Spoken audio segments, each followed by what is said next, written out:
Andito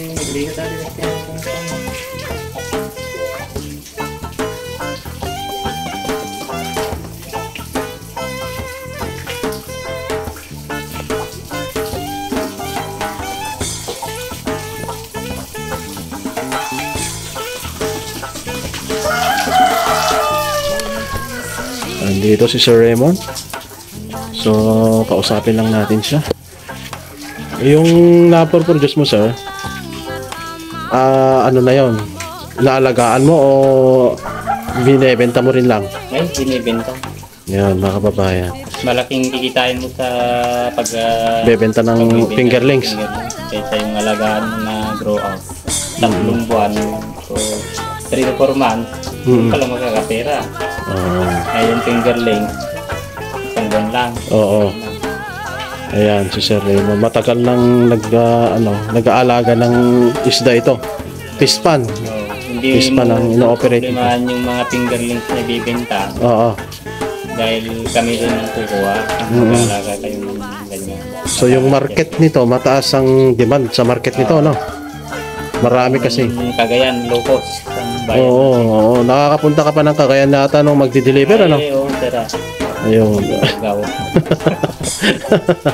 Ayun si Sir Raymond, mga kababayan.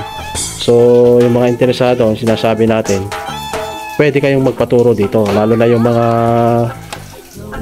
maluluwang ang sinasaka at malapit lang dito sa Kawayan. Pumunta kayo rito at paturo tayo kay Sir Raymond. Parang libangan yung pera. Para kahit sarili nyo, kayo na mismo ang magpa-produce ng mga fingerlings. Ayan, mga kababayan. So magkano na ngayon ang presyohan ng fingerlings ngayon? Ay, depende sa size. Depende sa size pa rin, Yun pa rin, natin pwedeng Oo. Iba-iba kasi. Oo. May iba, minsan mataas, minsan mababa. Pero yan, nagre-range, ang pwede nang nagre-range siya ng ilang piso hanggang ang nabebenta. May 5 peso na hanggang pataas na. Oo. Ayun kung gusto mo naman na rumble, ibang presyo na yun. Hindi mo na kailangan na mag-sizing. Yun. Iba, mas mura yun. Oo, mas mura pero less na trabaho naman gagawin natin. Yung magbebenta. Hindi na siya magsosort, no? Kung kwentahin mo na lang, nakaproduce ka ng 100,000 na fingerlings, may binta mo ng 1 piso lang. Within, wala pang isang kuwan. Wala ka, pwede, Pwede na. Yung ganun pala yun, mga kababayan. Pag hindi na nila sinort, kumbaga kinuha mo na lahat yon, parang pakyawan ng pakyaw ang nun. Kung gusto mo naman i-short, transaction nyo, pakyaw. Maghintay ka pa 15 days. Pipilian nila, isosort nila yung malalaki, ibubukod nila, para pare-parehas yung size, Pero yun, mga kababayan, syempre mas mahal yun. Kasi matrabaho pa, So yan, mga kababayan. Ganun pala yan. Yung 100 na produce mo na fingerlings, piso lang, hindi may 100 ka na. Wala pa isang buwan. Yun nga. Pag magaling kang mag-alaga ng try to fingerlings. So pwede naman silang mag-sort. Sila na yung mag-sort. Ibubukod lang nila, Ibubukod lang. So kailangan, mayroon silang may na-set up kayong mga concrete na ganito, mga kababayan. Dito kasi, dyan lang ang bahay nila sa may likuran, banda, si Sir Raymond. So nababantayan nila, mabuti. At ito, dating figure ito, mga kababayan. Set up ng pangto. Yan. Itong yan. Makita natin yung dating figure. Yung bintahan ng fingerlings. Ayan, yung mga sa hatchery nila, mga kababayan, dito. Diyan sila gumagawa kapag nagpapapisa sila, mga kababayan. Ito yung tinatawag. So ito. Marami itong laman, mga breeder ito, mga kababayan, pinakain namin kanina. Ito, may laman din. Fingerlings ito, ang laman nito, fingerlings na yung na-produce. So ito yung nakaset up na sinasabi ni Sir Raymond. Sizingan ito pala. Para pagka mayroong nag-order, Mas madali nga lang, ano, nakasort na. Nakasort.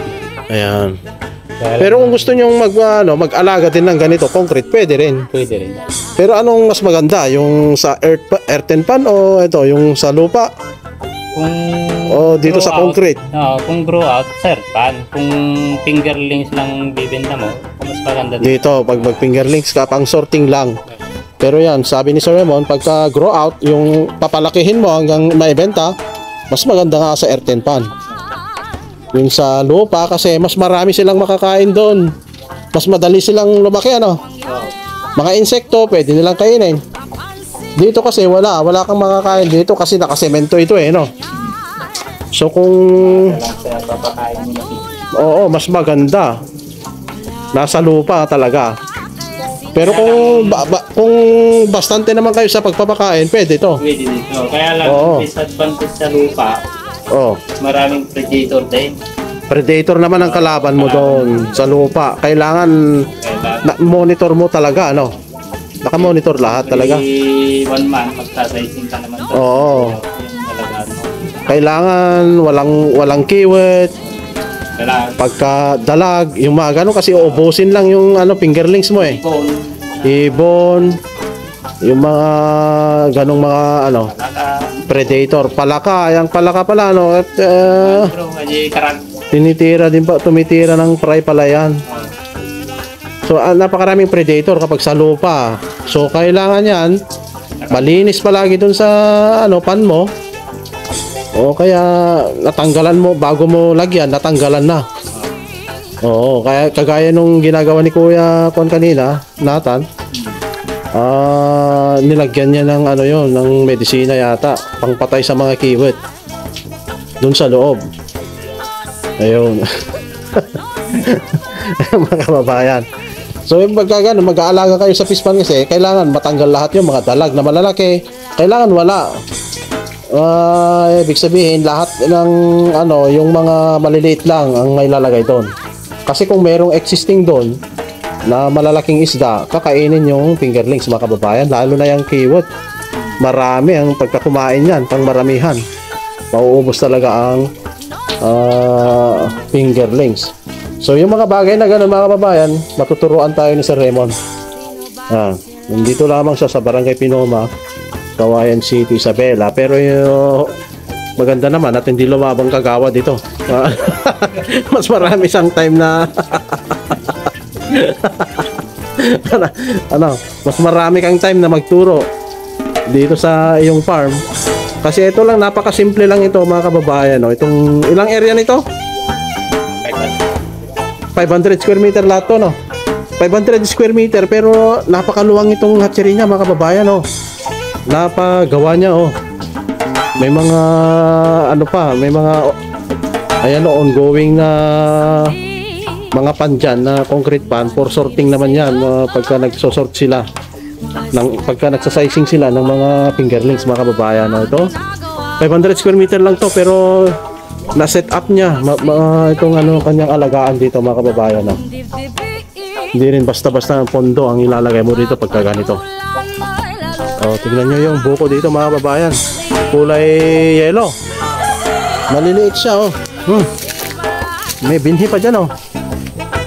Ayan ayan mga kababayan, ang liliit. So ito pa yung breeder ni Sir Raymond nandito. Dito niya nilalagay yung mga breeder na.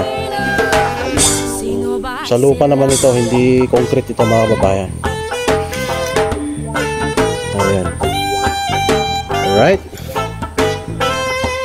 So yung irrigation nila, irrigation canal. Ito yung main canal,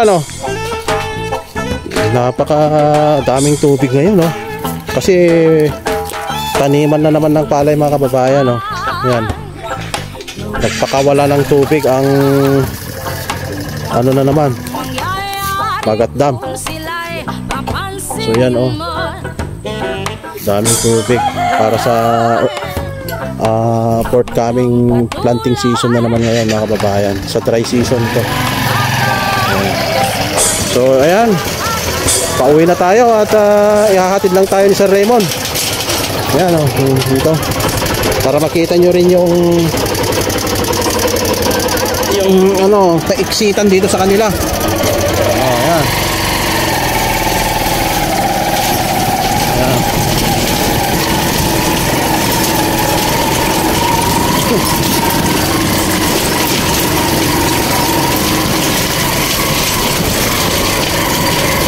Buti na lang ito eh, may bato na. No.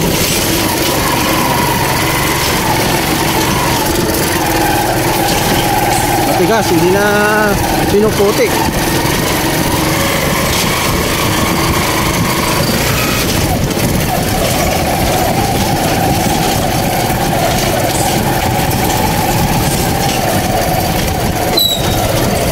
Tara, ital ya.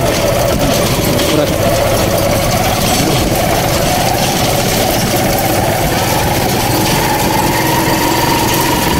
Ayan, makikita nyo palayan, irrigated palayan mga kababayan dito sa kanila. Ito yung daan palabas sa kanila mga kababayan. Bali irrigation road ito, ano, irrigation road ito, yung daan na ito. Medyo masikip mga kababayan, pero okay na kasi matigas. Kahit na umulan, ano pa rin, accessible dito sa kanila.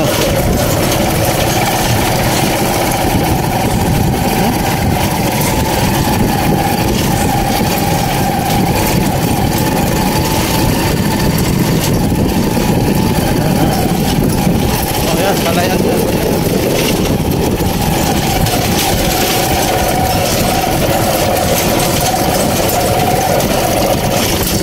Natapil ito. Tam, merienda muna tayo dyan. Hindi na kayo sagaan. Ha? Hindi na kayo sagaan. Eh? Kaya na siya. Sunod na gawin sakit siya. Dasok din sa tata. Yan, tara. Merienda muna tayo mga kababayan dito.